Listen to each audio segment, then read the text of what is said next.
Hi guys, welcome back to Stout Sport Performance. I'm Austin Stout, and in today's video, I'm going to show you how to design a high quality warm-up that you can perform before a resistance training session in the gym. Now, it's important to note before we get started here, the methods that you're going to see, the actual exercises and techniques that I'm going to work you through here, those things can change from trainer to trainer, from person to person. Our warm-ups can look different, but we need to remember why we're warming up in the first place. And if we do that, it's going to help make sure that our warm-ups are effective and that we don't end up doing a bunch of bullshit in our warm-ups that we don't need. So when we warm up, what we're trying to do is warm the body, the soft tissues of the body. We actually need to raise their temperature, hence the term warm up. The second thing that we need to do is we got to prep the joints in the body to provide us with either stability or mobility based on what that joint's role is within our body. And then the third thing that we have to do is we have to prepare not just for the movement patterns that we're going to be performing in a training session, but also the relative demands that are going to be before us within that training session. So for example, if we have a really hard day of training ahead of us, if we're going to be doing any type of really intensive exercises, for example, if we're going to sprint in a training session, we got to be really warm. That warm-up is going to take substantially more time than the warm-up that I'm going to work you through here. And we're going to also do a relatively condensed version of a warm-up, just so you get the idea of a decent way to warm up before your resistance training session. So remember those three things. We got to warm the body, we got to prep the joints for their role that they play in the body, and then we need to actually prepare for the specific movement and physical demands that we're going to be placed under within our training session. Our warm-up should reflect the type of training that we're going to be going under. If it's easy, we can do a little bit of a quicker warm-up. If it's going to be really hard and intense, then that warm-up should be a bit longer. So with that said, one of the ways that I warm my clients up for our resistance training sessions is we do what's called the joint by joint approach. So we perform a bunch of active mobility exercises to prep each joint in the body to help perform its primary role in the movements that are going to follow it. Now, after we do that joint by joint mobilization exercises, and that's normally about 6 to 12 exercises, then we perform some activation exercises, 2 to 3 rounds, where we're really trying to prime our glutes, our core, and our scapular region to perform their primary roles and functions for the coming movements of the training session. So we're going to start here. I'm going to work you through a couple of exercises. We're in this joint by joint active mobility section here. And one of the things that we usually start to do is working on our ability to be mobile at the ankle joint. Now, your ankle joint provides both mobility and stability. This is one of the exercises that I tend to start with my clients. So take both hands, place them under our knee, and then we're going to perform here 8 circles in both directions with our foot, trying to make that circle as big as we possibly can, going through as big of a range of motion as we can through all 8 circles. We're going to immediately switch the side. Important to note here, we're trying to get a lot of breath in as well, so we're probably breathing here more than we need to, because that's going to help trigger some sympathetic nervous system activity, wake us up, so to speak, for the coming training session. So after we've gone through 8 repetitions here, then we're going to get on our back. We're going to straighten one leg here on the ground. We're going to flex both feet, think toes to shin. Then we're going to place one knee directly over our hip, bring a little bit of tension in our core. We're going to actively pull on our hamstring, trying to pull that knee towards our chest, but we're going to fight that action with our leg to make sure that that knee stays directly over our hip. From here, we're going to perform 8 dynamic hamstring stretches, trying to move fast towards that straightened position. Don't worry if you can't completely straighten the leg. That's completely fine. Now, once we've done that, we're going to take this band, we're going to wrap it around our foot, and now we're starting to engage our core as we move from the extremities. One of the roles our core plays is resisting motion, especially when we're moving at the extremities. So once we've tied this band here, the band's going to be placed right under the ball of our foot. We'll continue to flex our feet. Might get some hamstring stretch here as we do this, but that's not really the target when I perform this exercise. The core is going to be engaged, and we're trying to make sure we resist motion now in the core. A little bit slower tempo down and we're going to work with a pretty high tempo back to that starting position. We're going to roll through here 8 repetitions. Now, after we've done that, we're going to continue to hold this leg in a position where that foot's directly over the hip, and then the goal is going to be the same. Resist motion here in the core. We're going to perform 8 leg raises now with our right leg as we hold that left leg here in that starting position.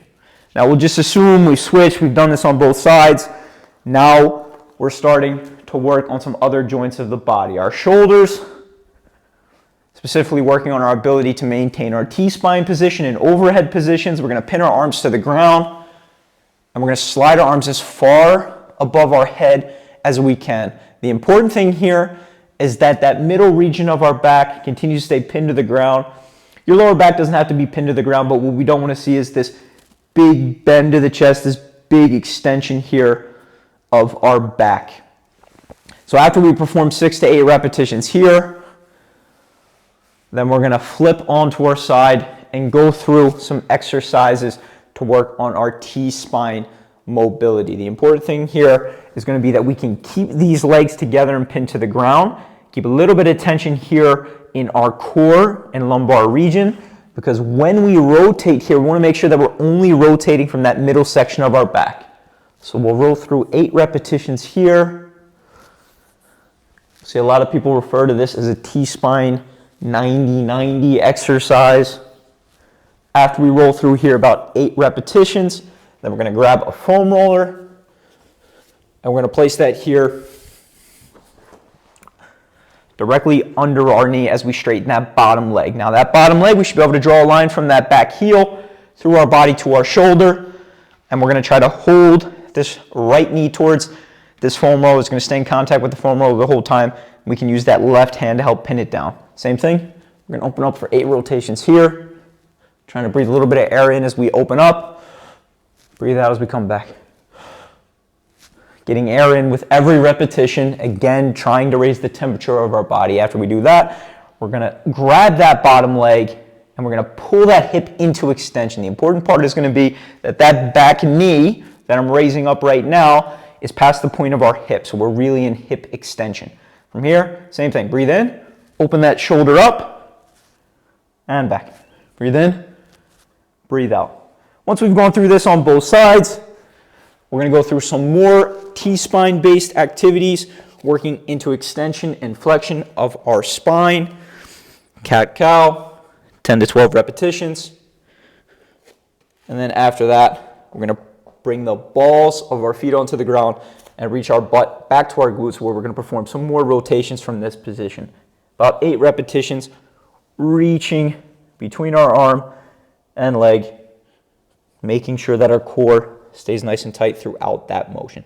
Now, of course, there's a million other exercises we could include in that, but the point is we're trying to prep the different joints of our body for the coming demands of the training. That's the joint by joint mobilization approach. It's a good way to get your body moving and prep for the coming demands of your training session. And you can just type that in online. You're going to see a million explanations for what that is, the joint by joint mobility exercise approach. So after we've done that, now we want to start to activate some of the key regions within our body that are going to be important for high quality movement.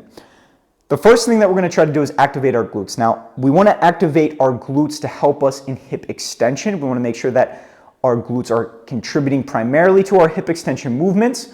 And we also want to make sure that our hips are primed and our glutes are primed to make sure that we're stable in our single leg movement patterns, and then we have the ability to externally rotate our hips. That's something a lot of people struggle with. So we're going to perform 2 glute-based exercises in a circuit with some core and scapular-based exercises. So the other thing we're going to do is prime the core to resist motion with moving extremities.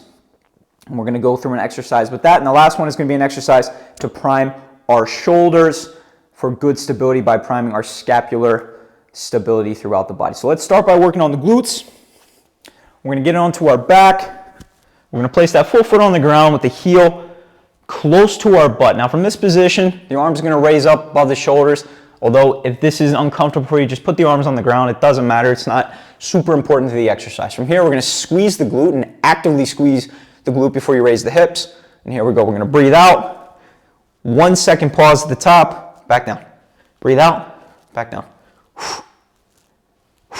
Actively squeezing the glutes every single time. We're going to perform 12 repetitions here. And the important part is that we're really focusing on bringing tension into the glutes and not the hamstring on the back of your leg.